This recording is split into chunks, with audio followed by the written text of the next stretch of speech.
Hello everyone, welcome back to my daily cooking vlogs. ಇವತ್ತಿನ ವಿಡಿಯೋದಲ್ಲಿ ಬೆಳಗ್ಗೆ ತಿಂಡಿ ಮತ್ತು ಹಿಂದಿನ ದಿನ ಮಾಡಿರೋವಂಥ ಕೆಲಸಗಳು ಎಲ್ಲನೂ ನಾನು ವ್ಲಾಗ್ನಲ್ಲಿ ಹಾಕ್ತಾಯಿದ್ದೀನಿ. ಬೆಳಗಿನ ತಿಂಡಿಗೆ ನಾನು ಮೆಂತ್ಯ ಸೊಪ್ಪು ಒಂದೇ ಒಂದು ಕಟ್ಟಾಗೋಷ್ಟಿತ್ತು. ಇನ್ನು ಪಲಾವ್ ಮಾಡಿದ್ರೆ ಕಡಿಮೆ ಆಗುತ್ತೆ, ಸಾಂಬಾರು ಹಿಂದಿನ ದಿನ ಮಾಡಿದ್ದೇ ಇತ್ತು. ಹಾಗಾಗಿ ಬೇಡ, ಮೆಂತ್ಯ ಸೊಪ್ಪು ಜಾಸ್ತಿ ದಿನ ಇಟ್ಟರೂ ಹಾಳಾಗಿಬಿಡುತ್ತೆ ಅಂತ ಅಂದ್ಬಿಟ್ಟು ಮೆಂತ್ಯ ಸೊಪ್ಪನ್ನ ಕಟ್ ಮಾಡಿ ಮೆಂತ್ಯ ಸೊಪ್ಪಿನ ಚಪಾತಿ ಅಥವಾ ಮೆಂತ್ಯ ಸೊಪ್ಪಿನ ಪರೋಟ ಅಂತ ಹೇಳ್ತಾರಲ್ಲ, ಅದಕ್ಕೆ ನಾನು ಇದನ್ನು ಮೆಂತ್ಯ ಸೊಪ್ಪನ್ನ ಕಟ್ ಮಾಡಿ ಹಾಕ್ತಾಯಿದ್ದೀನಿ. ತುಂಬ ಒಳ್ಳೆಯದು ಮೆಂತ್ಯ ಸೊಪ್ಪು, ಅದರಲ್ಲೂ ಈ ಮಳೆಗಾಲ ಚಳಿಗಾಲದಲ್ಲಿ ಸೊಪ್ಪುಗಳು ತುಂಬಾ ಚೆನ್ನಾಗಿ ಬರುತ್ತೆ. ಮೆಂತ್ಯ ಸೊಪ್ಪು ಅಂತೂ ಮನೆಯಲ್ಲಿ ಸ್ವಲ್ಪ ಸಣ್ಣ ಪಾಟ್ ಇದ್ರೂ ಸಾಕು, ಒಂದು ಸ್ವಲ್ಪ ಮೆಂತ್ಯ ಕಾಳು ಹಾಕಿಬಿಟ್ರೆ ಸೊಪ್ಪು ಆರಾಮಾಗಿ ಬೆಳ್ಕೊಬೋದು. ಹಾಗಾದರೂ ಮಾಡ್ಬೋದು, ಹೊರಗಡೆಯಿಂದ ತಂದಾದ್ರೂ ಸಹ ನೀವು ಪ್ರಿಪೇರ್ ಮಾಡ್ಕೋಬೋದು. ಇಲ್ಲಿ ಜಸ್ಟ್ ಮೆಂತ್ಯ ಸೊಪ್ಪನ್ನು ಮಾತ್ರ ಹಾಕ್ತಾಯಿದ್ದೀನಿ. ಸಣ್ಣದಾಗಿ ಕಟ್ ಮಾಡಿ ಸೇರಿಸ್ಕೊಳ್ಳಿ. ಇದಕ್ಕೆ ಚಪಾತಿ ಹಿಟ್ಟನ್ನು ಸೇರಿಸ್ತಾ ಇದ್ದೀನಿ. ನಾನು ಮನೆಯಲ್ಲೇ ಪ್ರಿಪೇರ್ ಮಾಡ್ಕೋತೀನಿ ಚಪಾತಿ ಹಿಟ್ಟು. ನನ್ನ ಹೋಮ್ ಮೇಡ್ ಪ್ರಾಡಕ್ಟ್ಸ್ನಲ್ಲಿ ಮಲ್ಟಿಗ್ರೇನ್ ಆಟ ಏನು ಅವೈಲೇಬಲ್ ಇದೆ ಅದನ್ನೇ ನಾನೊಂದು 3 kg 4 kg ಆಗೋಷ್ಟು ತಿಂಗಳಿಗಾಗೋಷ್ಟು ನಾನು ಇಟ್ಕೊತೀನಿ. ಸೊ ಈ ಮಲ್ಟಿಗ್ರೇನ್ ಆಟದಲ್ಲಿ ಗೋಧಿ ಜೊತೆಗೆ ಮೊಳಕೆ ಬರಿಸಿದ ರಾಗಿನೂ ಸಹ ಹಾಕಿರ್ತೀನಿ ನಾನು. ಅದ್ರ ಜೊತೆಗೆ ಕಡಲೆಕಾಳು, ಹೆಸರು ಕಾಳು, ಮೆಂತ್ಯ, ಸೋಯಾ ಬೀನ್ಸು ಮತ್ತು ಇದು ಬಿಳಿ ಜೋಳ, ಮೆಕ್ಕೆಜೋಳ ಇವಿಷ್ಟನ್ನು ಸಹ ಸ್ವಲ್ಪ ಸ್ವಲ್ಪ ಪ್ರಮಾಣದಲ್ಲಿ ಹದವಾಗಿ ಸ್ವಲ್ಪ ಹುರಿದುಬಿಟ್ಟು ಸೇರಿಸಿರೋದ್ರಿಂದ ಒಳ್ಳೆ ಘಮ ಬರುತ್ತೆ. ಅದು ಏನು ಚಪಾತಿ ಹಿಟ್ಟು ಬಾಕ್ಸ್ ಓಪನ್ ಮಾಡ್ತಿದ್ದ ಹಾಗೇ ಅದ್ರ ಘಮ ಬರುತ್ತೆ. ಸುಮಾರು ಜನ ತರಿಸ್ಕೊಂಡಿದ್ದೀರಾ ನನ್ನ ಹತ್ರ ಮಲ್ಟಿಗ್ರೇನ್ ಆಟ. ಒಂದು ಸಲ ಟೇಸ್ಟ್ ನೋಡಿದವರು ಒಂದೊಂದು ಸಲ ತಿಂಗಳಿಗಾಗೋಷ್ಟು 5 kg 4 kg ಆ ರೀತಿ ತರಿಸ್ಕೊತಾರೆ. ಅಫ್ಕೋರ್ಸ್ ಹೊರಗಡೆನೂ ಸಹ ಸಿಗುತ್ತೆ, ಆದರೆ ಹುರಿದು ಮಾಡಿರೋ ಅಂಥದ್ದಲ್ಲ ಅದು. ತುಂಬಾ ಚೆನ್ನಾಗಿದೆ. ಹಾಗೆಯೇ ಇದರಲ್ಲಿ ಬಾಜ್ರನೂ ಸಹ ಆ್ಯಡ್ ಆಗಿರುತ್ತೆ ಜೊತೆಗೆ. ಸೊ ಎಲ್ಲ ಥರದ್ದು ಕಾಳುಗಳೆಲ್ಲ ಹಾಕಿರೋದ್ರಿಂದ ಬರೀ ಕಾರ್ಬ್ಸ್ ಮಾತ್ರ ಇರೋದಿಲ್ಲ, ಜೊತೆಗೆ ಪ್ರೋಟೀನ್ ರಿಚ್ ಆಗಿನೂ ಸಹ ಇರುತ್ತೆ. ಇದು ತುಂಬ ಒಳ್ಳೆಯದು. ಬೇಕು ಅಂದರೆ ನೀವೂ ಸಹ ಮನೆಯಲ್ಲಿ ಮಾಡಿಸ್ಕೋಬೋದು ಹೊರಗಡೆಯಿಂದ ತರೋದಕ್ಕಿಂತ ನೀವೇ.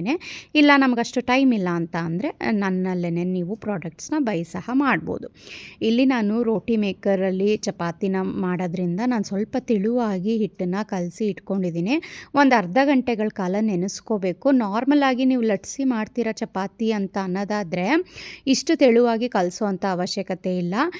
ಎಲೆಕ್ಟ್ರಿಕ್ ರೋಟಿ ಮೇಕರಲ್ಲಿ ನಾನು ಮಾಡೋದ್ರಿಂದ ಅಂದರೆ ಅದರಲ್ಲೇ ಬೇಯಿಸ್ಕೊಳ್ಳಲ್ಲ, ಅದರಲ್ಲೇ ಬೇಯಿಸ್ಕೊಬಿಟ್ರೆ ತುಂಬ ಮಧ್ಯಾಹ್ನಕ್ಕೆಲ್ಲ ಪರಾಟ ಹಾರ್ಡ್ ಆದಂಗೆ ಆಗಿಬಿಡುತ್ತೆ. ಸೊ ನಾನು ಅದರಲ್ಲಿ ಲಟ್ಸ್ಕೊತೀನಿ ಅಷ್ಟೇ. ಲಟ್ಸೋ ಅಂಥ ಕೆಲಸ ಅದರಲ್ಲಿ ಮಾಡ್ಕೊತೀನಿ. ಇನ್ನು ಮಿಕ್ಕಿದ್ದೆಲ್ಲ ತವ ಮೇಲೇ ಬೇಯಿಸ್ಕೊತೀನಿ. ತುಂಬಾ ಚೆನ್ನಾಗಿ ಬರುತ್ತೆ. ಟೇಸ್ಟಲ್ಲೂ ಸಖತ್ತಾಗಿರುತ್ತೆ. ಯೂಶ್ವಲಿ ಬೆಳಗ್ಗೆ ಹೊತ್ತು ಚಪಾತಿ ಅಂತ ಅಂದರೆ ಮಕ್ಕಳು ಲಂಚ್ ಬಾಕ್ಸ್ಗೆ, ಹಸ್ಬೆಂಡ್ ಲಂಚ್ ಬಾಕ್ಸ್ಗೆ, ನಮ್ಗಳಿಗೆ ಇಲ್ಲಿ ತಿಂಡಿಗೆ ಎಷ್ಟು ಒಂದು 15ರಿಂದ 20 ಚಪಾತಿನೇ ಅರಿಬೇಕಾಗತ್ತೆ. ಆ ಕೆಲಸ ನನಗೆ ತಪ್ಪುತ್ತೆ.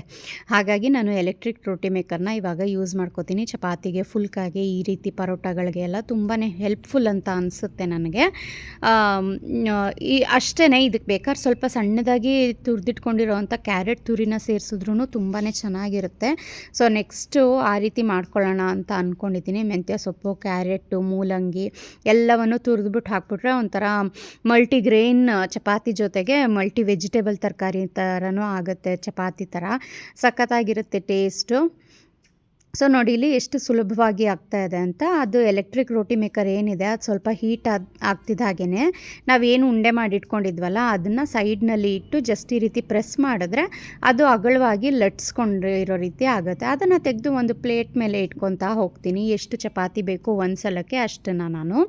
ನೆಕ್ಸ್ಟು ಅದನ್ನು ತವಾ ಚೆನ್ನಾಗಿ ಕಾಯಿಸ್ಬಿಟ್ಟು ತವಾದಲ್ಲಿ 2 ಕಡೆ ತುಪ್ಪ ಹಾಕಿ ಬೇಯಿಸ್ಕೊತೀನಿ. ತುಂಬ ಸಿಂಪಲ್ಲು. ಸೊ ನೋಡಿ ನನಗೆ ಬೆಳಗ್ಗೆಗೆ ಇಷ್ಟಕ್ಕೆ ಒಂದು 3 ಚಪಾತಿ ಸಾಕು. ಎಕ್ಸ್ಟ್ರಾ ಒಂದು ಮಾಡಿರ್ತೀನಿ ಯಾವಾಗ್ಲೂ, ಯಾಕೆಂದರೆ ಚೆನ್ನಾಗಿದ್ರೆ ಇನ್ ಕೇಸ್ ಇನ್ನೊಂದು ಕೊಡು ಅಂತ ಅಂದ್ಬಿಡ್ತಾನೆ ಅವನು. ಹಾಗಾಗಿ 3 ಚಪಾತಿ ಮಾಡಿದ್ರೆ ಇಲ್ಲಿಗೆ 1:30, ಸ್ಕೂಲಿಗೆ 1:30 ಅನ್ನೋ ಹಂಗೆ. ಇನ್ನೊಂದು ಎಕ್ಸ್ಟ್ರಾ ಕೇಳಿದ್ರೂ ಇರಲ್ವಲ್ಲ ಅಂತ ಎಕ್ಸ್ಟ್ರಾ ಒಂದನ್ನು ನಾನು ಮಾಡ್ಕೊಂಡಿರ್ತೀನಿ. ಸೊ 4 ಮಾತ್ರ ನಾನು ಬೆಳಗ್ಗೆಗೆ ಹಿತೈಷ್ಗೆ ಸ್ಕೂಲಿಗೆ ಲಂಚ್ ಬಾಕ್ಸ್ಗೆ ಇಲ್ಲಿ ನಾನು ಪ್ಯಾಕ್ ಮಾಡ್ಕೊತಾ ಇದ್ದೀನಿ. ನೋಡಿ ಅದರಲ್ಲಿ ಲಟ್ಟಿಸ್ಕೊಂಡು ತವ ಮೇಲೆ ಈ ರೀತಿ ತುಪ್ಪ ಹಾಕ್ಕೊಂಡು 2 ಕಡೆ ಸ್ವಲ್ಪ ರೋಸ್ಟ್ ಆಗೋ ರೀತಿಯಲ್ಲಿ ಬೇಯಿಸ್ಕೊಂಡ್ರೆ ಮೆಂತ್ಯ ಸೊಪ್ಪಿನ ಪರೋಟ ರೆಡಿ ಆಗುತ್ತೆ. ತುಂಬಾ ಸುಲಭ. ಬೆಳಗಿನ ಕೆಲಸ ಫಟಾಫಟ್ ಅಂತ ಆಗಿಬಿಡುತ್ತೆ ರೋಟಿ ಮೇಕರಿಂದ. ನನಗಂತೂ ತುಂಬಾ ಹೆಲ್ಪ್ಫುಲ್ ಆಯಿತು. ಇನ್ನು ಚಪಾತಿ ಕಲರ್ ಸಹ ನೋಡ್ಬೋದು. ಎಲ್ಲ ಥರದ್ದು ರಾಗಿ ಜೊತೆಗೆ ಬಾಜ್ರ ಎಲ್ಲ ಹಾಕಿರೋದ್ರಿಂದ ತುಂಬಾ ಚೆನ್ನಾಗಿ ಸಾಫ್ಟಾಗಿನೂ ಸಹ ಬರುತ್ತೆ ಅದು. ಇನ್ನು ತಿಂಡಿ ಎಲ್ಲ ಆದಮೇಲೆ ತರಕಾರಿ ತಂದಿದ್ದರು ಪ್ರದೀಪ್. ಸೊ ಅದನ್ನು ಯೂಶ್ವಲಿ ನಾನು ಹಾಗೇ ಒಂದೊಂದು ಬಾಕ್ಸ್ನಲ್ಲಿ ಎತ್ತಿ ಇಟ್ಬಿಡ್ತಾ ಇದ್ದೆ. ಬಟ್ ಲಾಸ್ಟ್ ಟೈಮಿಂದ ನಾನು ಎಲ್ಲ ತರಕಾರಿಗಳನ್ನೂ ತಂದ ತಕ್ಷಣ ತೊಳೆದ್ಬಿಟ್ಟು ಕಟ್ ಮಾಡಿ ಈ ರೀತಿ ಒಣಗಿಸ್ಬಿಟ್ಟು ಕಟ್ ಮಾಡಿ ಇಟ್ಕೊತಾ ಇದ್ದೀನಿ. ಲೈಕ್ ಇವಾಗ ನೋಡಿ, ಇಲ್ಲಿ ಬೀನ್ಸು 1 kg ಬೀನ್ಸ್ ತಂದಿದ್ರೆ ಅದರಲ್ಲಿ ಅರ್ಧ kg ಆಗೋಷ್ಟು ಬೀನ್ಸು ಈ ರೀತಿ ಸಣ್ಣ ಸಣ್ಣ ಕಟ್ ಮಾಡಿ ಇಟ್ಕೊತೀನಿ. ಇನ್ನು ಅರ್ಧ kg ಆಗೋಷ್ಟು ಬೀನ್ಸ್ನ ಸ್ವಲ್ಪ ದಪ್ಪ ದಪ್ಪ ಕಟ್ ಮಾಡಿ ಇಟ್ಕೊತೀನಿ. ಆ ರೀತಿ ಎಲ್ಲವನ್ನು ಸಹ ರೆಡಿ ಮಾಡಿ ಇಟ್ಕೊತಾ ಇದ್ದೆ. ಸೊ ಹಾಗೆಯೇ ಇನ್ನು ಕೆಳಗಡೆ ಹೆಲ್ಪರ್ಸು ಸಹ ಕೆಲಸ ಏನು ಮಾಡ್ತಾ ಇದ್ದಾರೆ ಅಂತ ಅಂದ್ಬಿಟ್ಟು ನೋಡ್ಕೊಳ್ಳೋಕ್ಕೆ ಹೋಗಿದ್ದೆ. ನೆನ್ನೆ ಫ್ರೆಶ್ ಆಗಿ ರಾಗಿ ಚೊಕೋ ಮಾಲ್ಟ್ ರೆಡಿ ಮಾಡಿಸಿದ್ದೀನಿ, ಮತ್ತು ಸ್ಪ್ರೌಟೆಡ್ ರಾಗಿ ಹಿಟ್ಟನ್ನು ಸಹ ರೆಡಿ ಮಾಡಿಸಿದ್ದೀನಿ. ಸೊ ಸ್ಪ್ರೌಟೆಡ್ ರಾಗಿ ಹಿಟ್ಟನ್ನೇ ತೊಗೊಂಡು ರಾಗಿ ಚೊಕೋ ಮಾಲ್ಟ್ ಮಾಡೋದು. ರಾಗಿ ಚೊಕೋ ಮಾಲ್ಟ್ ಆಗಿರ್ಬೋದು, ರಾಗಿ ಕೇಸರ್ ಪಿಸ್ತಾ ಮಾಲ್ಟ್ ಆಗಿರ್ಬೋದು, ಅದಕ್ಕೆಲ್ಲ ಸ್ಪ್ರೌಟೆಡ್ ರಾಗಿ ಹಿಟ್ಟನ್ನೇ ಹಾಕೋದು. ಹಾಗಾಗಿ ಅದನ್ನು ಸಹ ತುಂಬಾ ಬೇಡಿಕೆ ಇದೆ, ಅಂದರೆ ತುಂಬ ಡಿಮ್ಯಾಂಡಲ್ಲಿ ಹೋಗ್ತಾ ಇದೆ ಸ್ಪ್ರೌಟೆಡ್ ರಾಗಿ ಹಿಟ್ಟು. 2-3 ಡೇಸ್ಗೆ 10 kg ಆಗೋಷ್ಟು ನಮ್ಮಲ್ಲಿ ಖಾಲಿ ಆಗ್ತಾ ಇದೆ. ಸೊ ಹಾಗಾಗಿ ಸ್ಪ್ರೌಟೆಡ್ ರಾಗಿ ಆದ ನಂತರ ಇಲ್ಲಿ ರಾಗಿ ಚೊಕೋ ಮಾಲ್ಟ್ನ ಇಲ್ಲಿ ಪ್ಯಾಕ್ ಮಾಡಿಸ್ತಾ ಇದ್ದೀನಿ. ಯೂಶ್ವಲಿ ಇದು ಬರೋದು 1/4 kg ಪ್ಯಾಕೆಟ್ನಲ್ಲಿ. ಇವಾಗ ನಾನು ಕೋಂಬೋ ಆಫರ್ ಬಿಟ್ಟಿದ್ದೀನಿ. ಎಲ್ಲ ಥರದ ಮಾಲ್ಟು ನಿಮಗೆ ಅದರಲ್ಲಿ ಸಿಗುತ್ತೆ, 100 ಗ್ರಾಮ್ಸು. ಮತ್ತು ಅದ್ರ ಜೊತೆಗೆ ಒಂದು 60 ಗ್ರಾಮ್ಸ್ ಆಗೋಷ್ಟು ಚಟ್ನಿ ಪುಡಿ. ಯಾವ ಚಟ್ನಿ ಪುಡಿ ಆದರೂ ಆಯಿತು, ಕಡಲೆಬೇಳೆ ಚಟ್ನಿ ಪುಡಿ ಮತ್ತು ಹುಚ್ಚೆಳ್ಳು ಚಟ್ನಿ ಪುಡಿ, 2 ರೀತಿ ಚಟ್ನಿ ಪುಡಿ ನಾನು ಮಾಡ್ತೀನಿ ಇವಾಗ. ಅವೆರಡರಲ್ಲಿ ನೀವು ಯಾವ್ದು ಸೆಲೆಕ್ಟ್ ಮಾಡ್ತೀರಾ ಅದನ್ನು ನಾನು ಕೊಟ್ಟು ಕಳಿಸ್ತೀನಿ. ಸೊ ಅದು ಕೊಂಬೋಗೆ ಒಂದು ಸ್ವಲ್ಪ ಪ್ಯಾಕ್ ಮಾಡಿಸಿ, ಇನ್ನು ಮಿಕ್ಕಿದ್ದನ್ನೆಲ್ಲ ನಾನು ಈ ರೀತಿ 1/4 kg ಆಗೋಷ್ಟು ಪ್ಯಾಕ್ ಮಾಡಿಸಿ ಇಡಿಸ್ತೀನಿ. ಇದಾದ ನಂತರ ನೆಕ್ಸ್ಟ್ ಏನು ಕೆಲಸ ಮಾಡಬೇಕು ಅಂತ ಅವ್ರಿಗೆ ಹೇಳ್ಬಿಟ್ಟು ಬಂದು, ಅದೇ ಇಲ್ಲಿ ತರಕಾರಿ ತಂದಿದ್ದನ್ನು ನಾನು ಕಟ್ ಮಾಡಿ ಇಟ್ಕೊತೀನಿ ಅಂತ ಹೇಳಿದ್ದೆ ಅಲ್ವಾ, ಅದನ್ನು ಇಲ್ಲಿ ರೆಡಿ ಮಾಡ್ಕೋತಾ ಇದ್ದೀನಿ. ಗೋರಿಕಾಯಿ, ಬೀನ್ಸು ಎಲ್ಲವನ್ನು ಸಹ ಕಟ್ ಮಾಡಿ ಇಟ್ಕೊಬಿಟ್ಟಿದ್ದೀನಿ. ಬೆಳಗ್ಗೆ ಹೊತ್ತು ಆಮೇಲೆ ಕೆಲಸ ಮಾಡಬೇಕಾದ್ರೆ ನಮಗೆ ಏನು ಮಾಡಬೇಕಪ್ಪ, ಟೈಮ್ ಇಲ್ಲ ಅಂತ ಅಂದಾಗ ಒಂದೊಂದು ದಿನ ಬೆಳಗ್ಗೆ ಲೇಟಾಗಿ ಎದ್ದೇಳ್ತೀವಿ. ಆವಾಗ ತರಕಾರಿ ಏನೋ ಮನೆಯಲ್ಲಿ ಇರುತ್ತೆ, ಆದರೆ ಕಟ್ ಮಾಡಿ ಮಾಡೋಷ್ಟು ಟೈಮ್ ಇಲ್ಲದೆ ಇದ್ದಾಗ ಜಸ್ಟ್ ರೈಸ್ಗೆ ಇಟ್ಬಿಟ್ಟು ಪುಳಿಯೋಗರೆನೋ ಚಿತ್ರಾನ್ನನೋ ಮಾಡಿಬಿಡ್ತೀವಿ. ಬಟ್ ಈ ರೀತಿ ತರಕಾರಿ ಎಲ್ಲ ಕಟ್ ಮಾಡಿ ಒಂದು ಸಲ ನಾವು ರೆಡಿ ಮಾಡಿ ಇಟ್ಕೊಬಿಟ್ರೆ, ಮೀಲ್ ಪ್ರೆಪ್ ಮಾಡಿ ಇಟ್ಕೊಬಿಟ್ರೆ, ಬರೀ ಈರುಳ್ಳಿ, ಟೊಮ್ಯಾಟೊ, ಹಸಿರು ಮೆಣಸಿನ್ಕಾಯಿ ಮತ್ತು ಆಲೂಗೆಡ್ಡೆ ಬೇಕಿದ್ರೆ ಆಲೂಗೆಡ್ಡೆ ಅಷ್ಟು ಮಾತ್ರ ಕಟ್ ಮಾಡಿಕೊಂಡು, ಇನ್ನು ಮಿಕ್ಕಿದ್ದೆಲ್ಲ ತರಕಾರಿ ಒಂದೊಂದು ಹಿಡಿ ಬಾಕ್ಸಿಂದ ತೆಗೆದುಬಿಟ್ಟು ಹಾಕ್ಬಿಟ್ಟು ಪಲ್ಯನೋ, ಗೊಜ್ಜೋ ಅಥವಾ ಪಲಾವೋ ಆ ರೀತಿ ಮಾಡಿಬಿಡ್ಬೋದಲ್ವ. ತುಂಬ ಸಿಂಪಲ್ ಅಂತ ಅನ್ನಿಸ್ತು. ದಿನ ಪೂರ್ತಿ ಬೆಳಗ್ಗೆ ಎದ್ದ ತಕ್ಷಣ ಒಂದು ಅರ್ಧ ಗಂಟೆ ತರಕಾರಿ ಕಟ್ ಮಾಡ್ಕೊಳ್ಳೋದಕ್ಕೇ ಕೊಡೋದಕ್ಕಿಂತ, ತರಕಾರಿ ತಂದ ದಿನ ನಾವೊಂದು ಅರ್ಧ ದಿನ ಶ್ರಮ ವಹಿಸಿ ಈ ರೀತಿ ತರಕಾರಿಗಳನ್ನೆಲ್ಲ ರೆಡಿ ಮಾಡಿ ಇಟ್ಕೊಬಿಟ್ರೆ ವಾರ ಪೂರ್ತಿ ಸುಲಭವಾಗಿ ಕೆಲಸಗಳನ್ನ ಮಾಡಿಬಿಡ್ಬೋದು. ವಾರ ಪೂರ್ತಿ ನಾವು ಪಲ್ಯಗಳು, ತರಕಾರಿಗಳು ಎಲ್ಲನೂ ಸಹ ತಿಂತಾ ಇದ್ದಂಗೂ ಆಗುತ್ತೆ. ಸೊ ನಾನು ಈ ರೀತಿ ಮಾಡ್ಕೋತೀನಿ. ಕೆಲವೊಬ್ಬರು ತರಕಾರಿ ಕಟ್ ಮಾಡಿ ಫ್ರಿಜ್ನಲ್ಲಿ ಇಡಬಾರ್ದು, ಹಾಗೆ ಹೀಗೆ ಅಂತೆಲ್ಲ ಹೇಳ್ತಾರೆ. ಬಟ್ ನನಗಿದು ತುಂಬಾ ಹೆಲ್ಪ್ಫುಲ್ ಅಂತ ಅನ್ನಿಸ್ತು.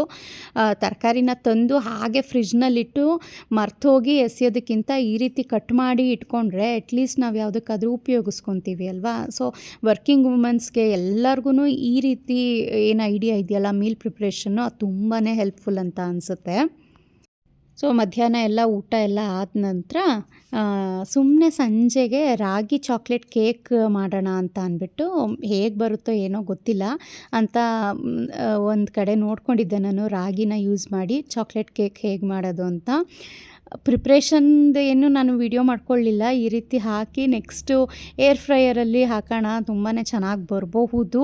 ಘಮ ಅಂತೂ ತುಂಬಾ ಚೆನ್ನಾಗಿ ಬರ್ತಾಯಿತ್ತು ಅಂತ ಅಂದ್ಕೊಂಡೆ ಮಾಡಿದ್ದೆ. ಬಟ್ ತುಂಬ ಚೆನ್ನಾಗಾಗಿತ್ತು ಗೊತ್ತಾ. ಎಷ್ಟು ಚೆನ್ನಾಗಾಗಿತ್ತು ಅಂದರೆ, ಯೂಶ್ವಲಿ ಹಿತೈಷ್ ಕೇಕ್ ತಿನ್ನಲ್ಲ. ಅವ್ನು ಸ್ಕೂಲಿಂದ ಬರೋ ಟೈಮಿಗೆ ಕರೆಕ್ಟಾಗಿ ಘಮ ಘಮ ಅಂತ ಇತ್ತು ಮನೆಯೆಲ್ಲನೂ. ಹೊರಗಡೆನೂ ಅಷ್ಟೇ, ಅವನು ಅಷ್ಟಾಗಿ ಕೇಕ್, ಸ್ವೀಟು ಅದೆಲ್ಲ ಇಷ್ಟಪಡಲ್ಲ. ಆದರೆ ಈ ಕೇಕ್ನ ಒಂದು ಸ್ವಲ್ಪ ಟೇಸ್ಟ್ ನೋಡಿದ್ಮೇಲೆ 2-3 ಪೀಸ್ ಆಗೋಷ್ಟು ತಿಂದ. ಅಷ್ಟು ಚೆನ್ನಾಗಿತ್ತು ಚಾಕ್ಲೇಟ್ ಕೇಕು, ರಾಗಿಯಿಂದ ಮಾಡಿರೋದು. ಹಾಗೆಯೇ ನಾನು ಇದಕ್ಕೆ ಏನು ರಿಫೈನ್ಡ್ ಆಯಿಲ್ನ ಯೂಸ್ ಮಾಡಿದ್ದೆ. ಬಟ್ ನೆಕ್ಸ್ಟ್ ಅಂತ ಅಂದ್ಕೊಂಡಿದ್ದೀನಿ, ಹಿತೇಶ್ ಸಹ ಇಷ್ಟಪಟ್ಟ ಅಲ್ವಾ, ನೆಕ್ಸ್ಟ್ ರಿಫೈನ್ಡ್ ಆಯಿಲ್ ಬದಲಾಗಿ ಬಟರ್ನ ಯೂಸ್ ಮಾಡಿ ಮಾಡೋಣ. ಮೆಲ್ಟೆಡ್ ಬಟರ್ ಅಥವಾ ಘೀನ ಯೂಸ್ ಮಾಡಿ ಮಾಡಿದ್ರೆ ಇನ್ನೂ ಹೆಲ್ದಿ ಆಪ್ಷನ್ ಅಲ್ವಾ ಅದು ಅಂತ ಅಂದ್ಬಿಟ್ಟು ನೆಕ್ಸ್ಟ್ಗೆ ಮಾಡ್ತೀನಿ. ಇವಾಗ ಸ್ವಲ್ಪ ಕ್ವಾಂಟಿಟಿನಲ್ಲಿ ಮಾಡಿದ್ದೆ, ಖಂಡಿತ ತುಂಬಾ ಚೆನ್ನಾಗಿ ಬಂದಿತ್ತು. ಮಕ್ಕಳಿಗೆಲ್ಲ ನೀವು ಆರಾಮಾಗಿ ಕೊಡ್ಬೋದು. ಮನೆಯಲ್ಲೇ ಏನು ಕೇಕ್ ಮೌಲ್ಡೇ ಬೇಕು ಅಂತೇನಿಲ್ಲ ಇದಕ್ಕೆ ಮಾಡೋದಕ್ಕೆ. ನೀವು ನೋಡ್ತಾ ಇರ್ಬೋದು, ನಾನು ನಾರ್ಮಲ್ ಸ್ಟೀಲ್ ಬೌಲು ಮತ್ತು ಲೋಟಕ್ಕೇ ಹಾಕಿ ಮಾಡಿದ್ದೀನಿ.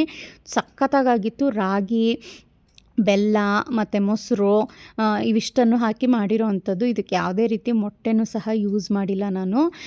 ಅದೇ ಅಂದ್ಕೊಂಡೆ, ಇದು ಮಧ್ಯದಲ್ಲಿ ಏನಾದರೂ ಒಂದು ಸ್ವಲ್ಪ ಚಾಕ್ಲೇಟ್ ಪೀಸ್ನ ಹಾಕಿ ಇಟ್ಬಿಟ್ರೆ ಹೊರಗಡೆ ಚಾಕೋಲಾವಾ ಕೇಕ್ ಸಿಗುತ್ತಲ್ಲ, ಪೀಸ್ ಮಾಡಿದ್ರೆ ಅದೇ ರೀತಿ ಚಾಕೋಲಾವಾ ಕೇಕ್ ಥರ ಬರ್ತಿತ್ತಲ್ವಾ ಅಂತ ಅಂದ್ಬಿಟ್ಟು ನೆಕ್ಸ್ಟ್ ಟ್ರೈ ಮಾಡೋಣ ಅಂತ ಅಂದ್ಕೊಂಡಿದ್ದೀನಿ. ರೆಸಿಪಿ ಗೊತ್ತಾಗಿದೆ ಇವಾಗ, ಯಾವಾಗ ಬೇಕಾದರೂ ಫಟ್ ಅಂತ ಮಾಡಿಬಿಡ್ಬೋದು. ತುಂಬಾ ಚೆನ್ನಾಗಾಗಿತ್ತು.